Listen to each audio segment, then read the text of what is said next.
Halo teman-teman, salam sehat selalu untuk kita semua, salam sejahtera. Kembali dengan saya Bung Ropan, dan saya harus bisa mengupload konten video kali ini.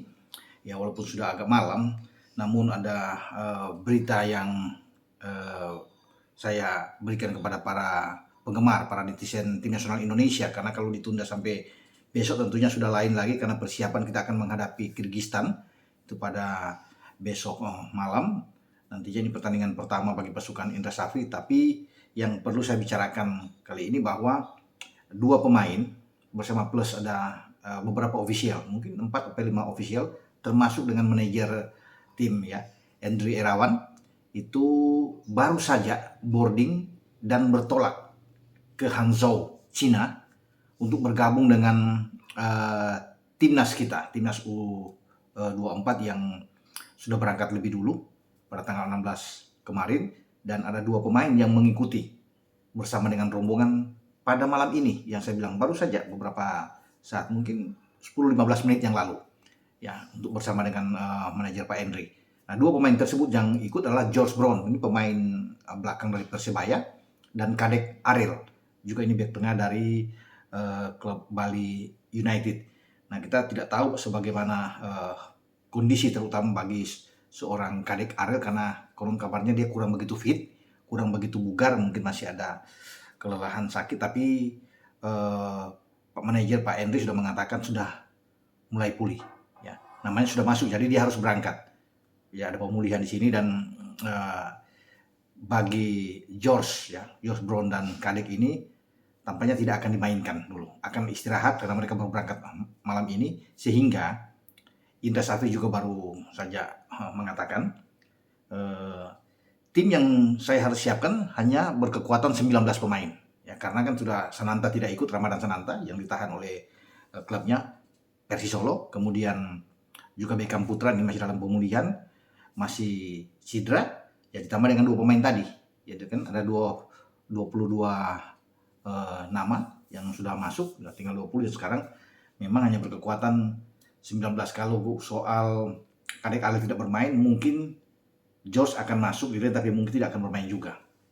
Dia mengatakan bahwa yang benar-benar siap ya mungkin saja hanya 19 pemain yang akan diplot ya, tapi apapun itu kan tidak akan bermain semua 19-nya. Pasti 11 pemain dulu yang akan tampil, ditambah dengan 7 cadangan, dan mungkin hanya ada pergantian 3-4 pemain yang bisa pergantian melawan Kyrgyzstan. Semua tergantung dari Indra Safri, karena dia lebih tahu dengan kondisi timnya, dia paham benar siapa yang akan dimainkan, siapa yang dalam kondisi terbaik untuk bisa bermain di starting 11 dia pada besok malam melawan Kyrgyzstan.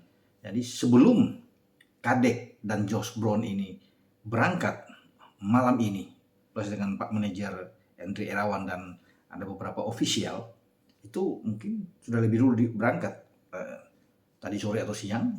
Itu pemain-pemain lainnya termasuk Rahmat Irianto, ini gelandang bertahan dari Persib Bandung, ada Alfreandra Dewangga, ini pemain bertahan juga, pemain belakang dari PSIS Semarang, dan Ananda Raihan, ini gelandang anak muda dari PSM Makassar ya. Mereka yang sudah juga lebih dulu bergabung, baru pada malam ini ada 2 pemain yang saya sebut tadi. Semoga Kadek Ariel ini dalam kondisi terbaik, kondisi fit, sehingga dalam pertandingan kedua nantinya pada tanggal 21 September itu rencana menghadapi Cina Taipei, dia sudah bisa fit, bugar, dan ada di dalam list. Apakah dia akan masuk di bangku cadangan ya kita tidak tahu, tergantung lihat kondisi terakhir.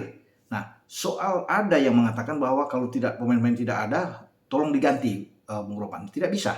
Tidak ada pergantian pemain di sini karena nama-nama sudah masuk duluan. Nah, ini berbeda. Walaupun orang bilang Sananta tidak hadir, masih bisa dengan pemain lain, nggak bisa. Karena ini tidak boleh ada pergantian pemain, termasuk dengan nama Beckham Putra juga sudah masuk, tidak boleh diganti. Ya, jadi memang harus dengan pemain yang ada, seberapa yang ada saat ini ya itulah mereka yang bisa bermain dalam skuad Indra Safri saat ini ya. 3 pertandingan di grup F kita tahu bersama di Asian Games ya, kita akan setelah melawan Kyrgyzstan ada Cina Taipei dan juga Korea Utara dalam pertandingan terakhir. Nantinya Indra Safri sudah mengatakan mereka akan tampil sebaik mungkin Ya, dia sudah melupakan apapun masalah itu, biarlah itu masalah itu ditinggalkan, jangan mengganggu konsentrasi dari dirinya dan juga dengan pasukannya. Mereka ingin memberikan yang terbaik walaupun ini tidak diberikan target khusus atau ada yang mengatakan bahwa ini bukanlah agenda FIFA. Tidak ada, ini membawa nama negara. Apapun itu, ini untuk SEA Games, untuk Asian Games, untuk Olimpiade, semua ini membawa nama negara. Walaupun ini tidak masuk dalam FMD ya, FIFA Matchday. Kalau yang FIFA Matchday kan tuh memang benar-benar harus main, harus diberikan oleh klub, harus semua pemain, karena ini di bawah agenda FIFA ya, termasuk dengan Piala Asia nantinya di Qatar dan Piala Dunia ya, yang akan dimainkan tim senior nantinya menghadapi Brunei Darussalam. Itu bagian dari agenda-agenda FIFA yang memang harus dituruti. Tapi apapun itu, sekarang namanya membela nama negara, merah putih yang ada yang di bawah, tetap Indra Safri bilang harus fight ya, harus bermain sebaik mungkin ya. Dan karena peluang ini ada, saya sudah bilang di konten saya sebelumnya, peluang untuk lolos terbuka ya, dengan tidak mainnya Hong Kong di sana, Afghanistan tidak bermain di grup C kan sudah berkurang, sehingga yang tadinya ada 4 tim terbaik urutan ketiga yang bisa lolos di antara juara dan runner up yang langsung lolos untuk melengkapi 16 besar, sekarang bertambah jadi 5 tim. Makanya peluang Indonesia tuh terbuka, hanya ada 1 tim yang tidak akan lolos sebagai peringkat ketiga terbaik. Jadi kita menang sekali aja, katakan esok kita bisa menang melawan Kyrgyzstan, ya peluang untuk lolos sudah ada, sudah di tangan.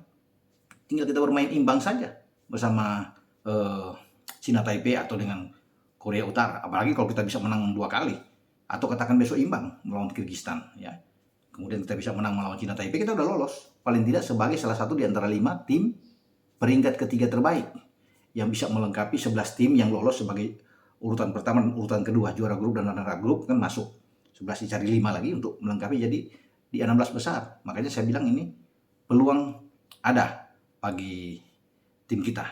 Oke, sampai di sini bagaimana saya harus berbicara dengan kloter terakhir pemain-pemain yang berangkat ke Hangzhou dan beberapa pemain tadi yang saya sebut ya, termasuk dengan Dewangga, Ananda Raihan dan Rahmat Irianto yang sudah berangkat lebih dulu ke China. Selamat berjuang dengan saya Bung Ropan, dan jangan lupa Anda untuk tetap mengikuti channel saya Robola yang ada di Spotify ya. Besok juga akan mengudara lagi, akan tayang bersama dengan Boy Noya ya, dengan saya Bung Ropan. Ciao.